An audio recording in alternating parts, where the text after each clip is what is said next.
guys, ukuran pemusatan yang kedua itu kita punya yang namanya median. Nah, median itu apa? Median itu adalah nilai tengah dari kumpulan data yang sudah diurutkan dari nilai terkecil hingga terbesar. Berarti kita harus tahu nih, tengah-tengahnya dari data itu berapa atau data yang mana. Contohnya aku punya data angka 4, 6, 7, 5, 3, 8. Anggap aja ini nilai fisika ya, nilai fisika ada 4, 6, 7, 5, 3, dan 8. Kalau misalnya kita mau mencari nilai tengahnya, harus kita urutkan terlebih dahulu karena ini kan acak ya. Tiba-tiba angka 7 itu di tengah, tapi ini masih acak. Nah, kita nggak boleh langsung ngomong bahwa nilai tengahnya itu 7, nilai tengahnya itu 5, nggak boleh. Jadi harus kita urutkan terlebih dahulu. Nah, kalau diurutin berarti kita punya datanya menjadi 3, 4, 5, 6, 7, 8. Seperti itu ya.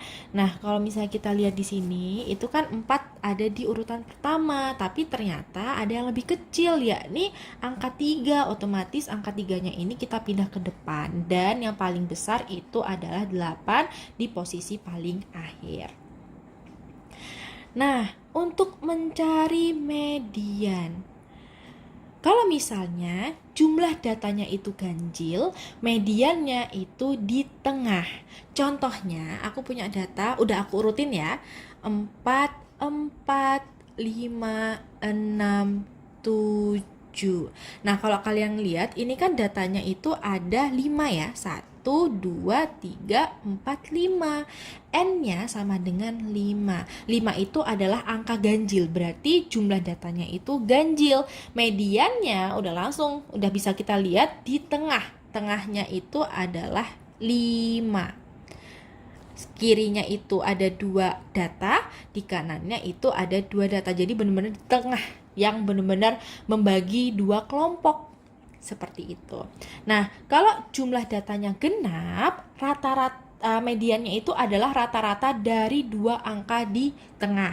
Contohnya misalnya aku punya data, udah aku rutin juga, 4, 4, 5, 6, 7, 7. Nah, di sini kan jumlah datanya itu ada 1, 2, 3, 4, 5, 6. N-nya sama dengan 6. 6 itu adalah angka genap. Berarti kalau seperti ini rata-ratanya itu dari 2 angka yang di tengah. Nah, yang di tengah di sini itu ada angka 5 dan angka 6. Berarti kita cari rata-rata dari kedua angka ini. Cari rata-ratanya itu berarti 5 ditambah 6 dibagi dengan jumlah datanya atau banyaknya data, yaitu 2 angka, 2 data dibagi 2 sama dengan 11 dibagi 2 atau sama dengan 5,5. Nah, lalu untuk median sendiri itu kegunaannya itu seperti apa sih? Contohnya misalnya pemerintah itu ingin tahu kondisi ekonomi masyarakat. Nah, kalau kita pakai rata-rata, hasilnya itu jadi kurang efektif karena bisa terpengaruh dari pendapatan masyarakat yang sangat rendah atau tinggi. Misalnya nih, kita punya data pendapatan masyarakat.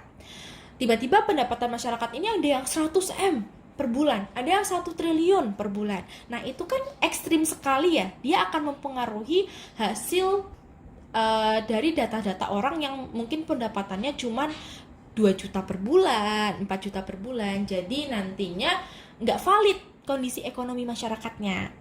Nah, kalau kita pakai median, itu kan kita melihat pendapatan tengah yang lebih mewakili masyarakat atau yang lebih mewakili mayoritas penduduk. Jadi dia tidak terpengaruh dari data-data yang ekstrim atau yang pencilan. Gitu ya. Ini untuk kegunaan dari median. Nah, di median sendiri, untuk median sendiri atau rata-rata itu biasanya di UTBK nantinya itu kita pakainya itu cuma data tunggal. Jarang pakai data yang majemuk. data tunggal. Jadi lebih sederhana penghitungannya. Beda sama misalnya ujian matematika ya. Ujian matematika di sekolah atau ulangan matematika di sekolah itu biasanya pasti masih mencampur adukan dengan data majemuk. Tapi untuk UTBK itu jarang-jarang ada data majemuk.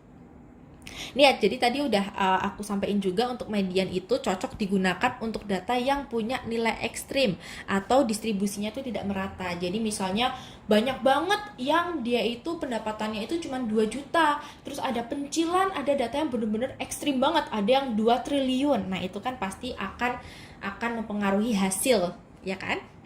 Nah, contoh soalnya, misalnya aku punya data nilai 7 siswa.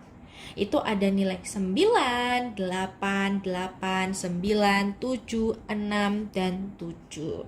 Nah, aku pengen tahu nilai mediannya.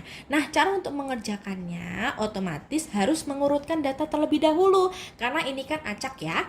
Jadi kita urutkan menjadi 6, paling kecil kan 6, terus 7, 7, 8, 8, 9, 9. Nah, kita melihat di sini bahwa data ini kan ada 7 ya, ada 7 data, otomatis dia nilainya itu ganjil. Nah, kalau ganjil berarti kita cuma tinggal ngelihat nilai tengahnya aja. Nilai tengahnya di sini itu adalah angka 8. Jadi sebelum angka 8 ini ada nilai yang rendah dan setelah angka 8 ini ada nilai yang tinggi. Jadi sama-sama membagi 3 data.